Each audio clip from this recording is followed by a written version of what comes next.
BJ from Board Game Gumbo here. I've got my guests Patrick and Eric in the morning, and we're talking spicy, spooktacular games. And here's one that the crew to Gumbo really enjoys. All of these one box, basically escape room in a box type games. But I have not played this series, the Unlock Adventure series. Eric, you've played it, right? I have. I've actually played all three of them now. So if you remember, in the US, they were releasing the unlocks one adventure module, whatever you want to call it, at a time. Squeak and Sausage, all the different ones, right? Yeah, and you would get one thing. It was like 10 or 12 bucks. You would play it. You were done with it. But in Europe, they were releasing them in like three box sets, like that picture you had up, which had the Sherlock Holmes, the Alice in Wonderland, and the video game theme one. Is that what that third one is? Because I couldn't figure it out. Yeah, it's called Insert Coin. It's a video. It's like an old school like joystick video game theme game. Got it. And this is the first one. They haven't released them in the US as single boxes, but they're using, well, I guess, the European model of doing them 3-in-1. And I was apprehensive because I'm really hit or miss on unlocks. Some of them I really, really don't like Nautilus Traps. I really hated that one. Yeah, not a good one.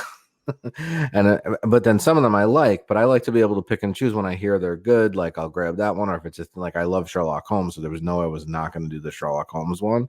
But I was like, man, I don't want to spend like $35 if like two of them are terrible. And the difference between like a $10 purchase where you're just like, oh, it's $10, who cares? Like that's like a cup of coffee in New York, or $35. Then that's like lunch.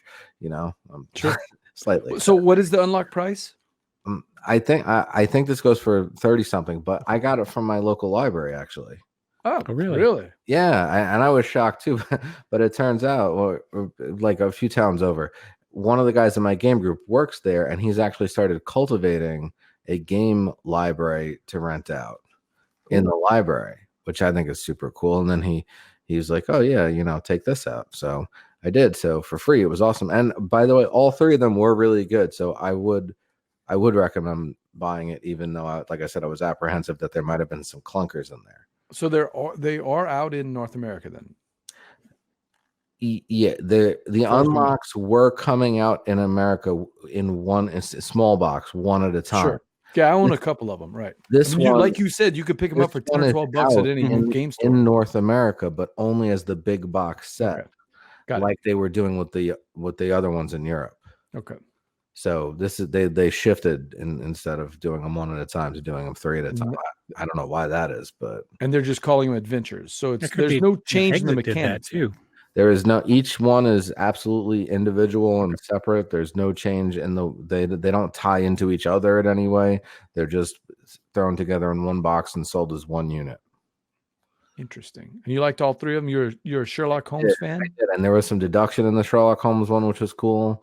The Insert Coin, the video game one, was the easiest of the three, and the Alice in Wonderland was the hardest. But it made and it was hard, and some of it didn't make sense. But you know what? You're playing Alice in Wonderland.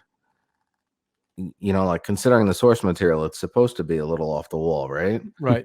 So think out of the box. Exactly. It's a trippy, weird thing. So you just try and think of like trippy, weird, like what would Allison do? In Alice in Wonderland. I get the other ones, but one of the things I liked about the Unlock one is that I bought a couple of them at a game store in Hattiesburg, played them with people, and then you just passed them on. I mean, it was so easy to just put the cards back together, pass them on, and then they come back to me and I pass them on to somebody else. They're very shareable. So between us, especially at a convention, I mean, you can run through a bunch of them at a convention. This is the same way. These are totally resettable as well. Also, the same way the Deckscape series is. Yeah, I haven't tried the Deckscape series. Yeah, Eric and I did a show on you'll like Deckscape. Yeah. What'd you say, Patrick? I was going to say Eric and I did a whole show on escape room type games. Yeah, I will have to check out the Deckscape if there are now more escape room in a box games than I realized. I mean, there's like 7 or 8 or 9 of them out there. So, and more, it seems like more on the way. So that is Unlock, and that is from not Repos. Who is that from? That is from Space Cowboys. Space Cowboys. That's right.